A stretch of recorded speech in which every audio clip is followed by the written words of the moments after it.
gas, groceries, travel, rent. Why is everything so freaking expensive? You must have been asking, and I've been asking too. And honestly, it's for a good reason. It's no longer an illustration at this point. Life has been damn expensive these days, and things aren't looking to slow down anytime soon.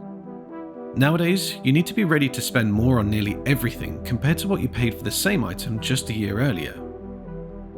Prices are rising faster than they have in the last 40 years, and it's affecting all sectors.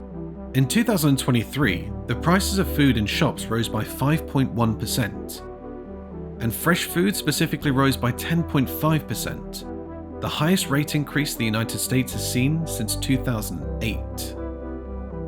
We can no longer sugarcoat it. Times have grown tougher, and the generation currently entering the job market has a tougher battle than any generation before them. We are seemingly at a crossroads called inflation. Inflation? Wait, what exactly is inflation?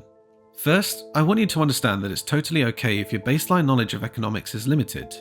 See, honestly, it can be very confusing. More importantly, it's ever changing, and trying to make sense of it all, low-key exhausting. So yeah, you get the point. However, if you've been following the news lately, you must have probably heard plenty of talk about inflation. In simple terms, inflation is when the prices of regular everyday items are increasing while the value of the dollar keeps decreasing.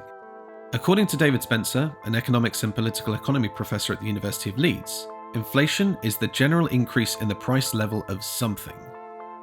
Yes, such a voluminous and impactful economic concept can be described as briefly as that. Now let's put this into perspective to see how neck deep we are in this mess. Inflation in the UK climbed above 10% for the first time in 4 decades in July this year. The US inflation has also peaked in the summer of 2022, and although it has enjoyed a slight downward movement, especially in the fourth quarter of this year, 2024 looks really bullish from all indications.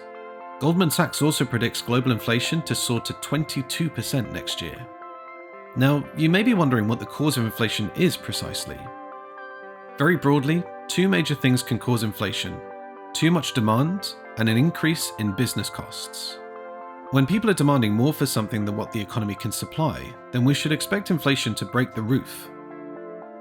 Economists call this demand pull inflation.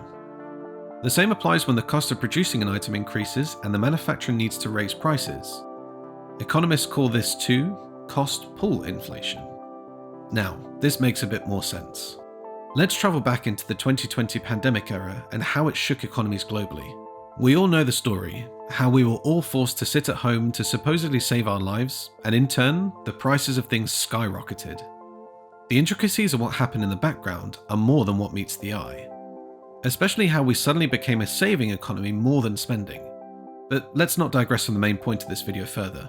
We'll return to that later. Still, the pandemic is undoubtedly far gone now, and we are all outside going by our business. So why is inflation high now? Why are things still freaking expensive? Examining it beyond the surface, you would agree that this is a really complicated question. I mean, why do you think there is an entire industry dedicated to economics? But like I mentioned earlier, it's okay if you don't know beyond the basics of economics. And don't worry, we won't dive too deep into the economics jargon in this video either. Let's look at a few of the primary reasons everything we can think of is so expensive right now, including staples. To do this, we need to rewind again to the start of the coronavirus pandemic and dwell a bit longer there this time. During this period, global unemployment figures skyrocketed alongside very low spending across several sectors, majorly hospitalities and restaurants, while a few other areas enjoyed higher than usual spending, especially online shopping, which makes sense because we were all at home. Overall, several people struggled financially during the pandemic. No one really knew where we were headed and when exactly the stay-at-home order would be lifted. So yeah, many workers who were able to keep their jobs and work remotely resorted to saving up a lot of cash, and others stashing some of their pandemic relief checks for the rainy days, you know. To make this clearer, households in the United States saved approximately $2.3 million from 2020 to the summer of 2021, more than they have ever saved under normal circumstances. Now, let's go a little bit further to later in 2021 when the pandemic was fading already. The world reopened, And these people who had savings began to spend at a rate we could never have predicted. And this led to another pandemic-related issue that is causing inflation problems to date: the supply chain. The supply chain refers to the process of getting products from manufacturers to the final consumers. And as you must have thought, it definitely involves a lot of work. And with the pandemic coming into the picture, the whole thing broke down like it was under the influence of a bulldozer. So yeah, things are freaking expensive right now because 1, people now have a lot more than usual to spend and they aren't holding back. Secondly, the costs of production are higher than it has ever been. Thirdly, the supply chain is still suffering impacts from the pandemic. And finally, the fluctuations in the job market, which is also primarily caused by the pandemic. Really, this sounds so simple and straightforward until you look even more closely and realize that there is more than what meets the eye. And in fact, the mainstream press is not telling us the truth. This is Declassified, and what we're about to show you, they do not want you to know about the current inflation saga. Listen, truly, the mainstream press has had several supposed explanations to diagnose why inflation is rapidly increasing in the United States and across Europe at large. But the truth is, there is an explanation they don't want you to know about, and this is the root cause of what is driving us down the dungeon of excessive and wicked expensiveness, while driving down the standard of living for millions of workers globally. So what really is this root cause, and who is to blame for the rise in prices? The answer lies in the fact that the capitalist system is in crisis.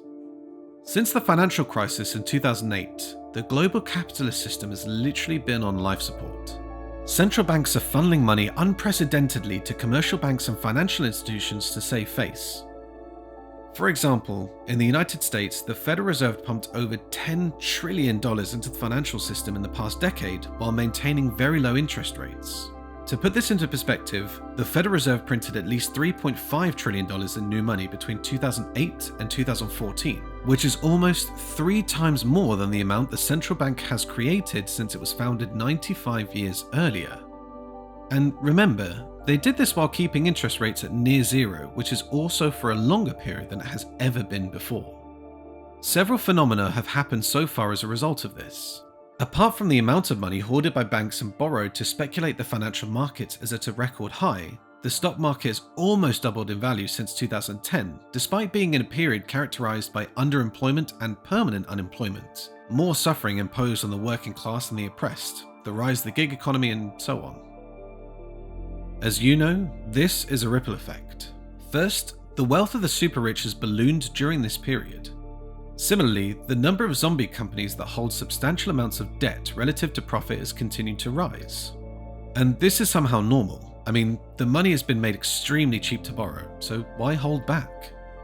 For the owners of these companies who largely belong to the capitalist class, inflation is very desirable. These bosses will kill to expand their profits and beat out rival companies, and one way that's been working for them is to increase their prices while offsetting any rise in the costs of raw materials needed for production. And this is exactly what's in play now. So yes, everyone's talking about inflation and fear-mongering is all over the air, but don't be deceived. This inflation is not an accident. In fact, it's premeditated. It's sheer profiteering, and these manufacturers are the engineers. Faced with access to easy money to borrow and invest alongside the highest cost of raw materials thanks to the supply chain issues impacting the economy globally, bosses are raising prices to protect and, more importantly, grow their profits. They just want to keep making as much money as possible while hiding under the facade that we are all battling global inflation. To put this bluntly, major corporations have pumped up their prices to rake in more money from their consumers while pretending that they are not doing it intentionally.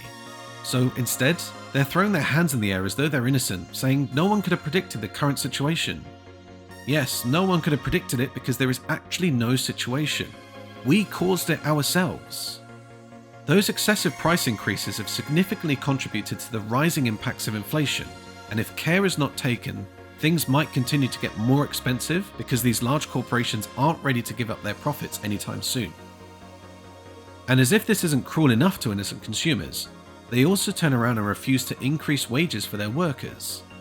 No matter how good their profits are, major companies have a long track record of refusing to increase the minimum wage. So while the consumers, you and I, are suffering the impacts of inflation and things are getting so expensive, the workers of these firms have also been confined to the receiving end.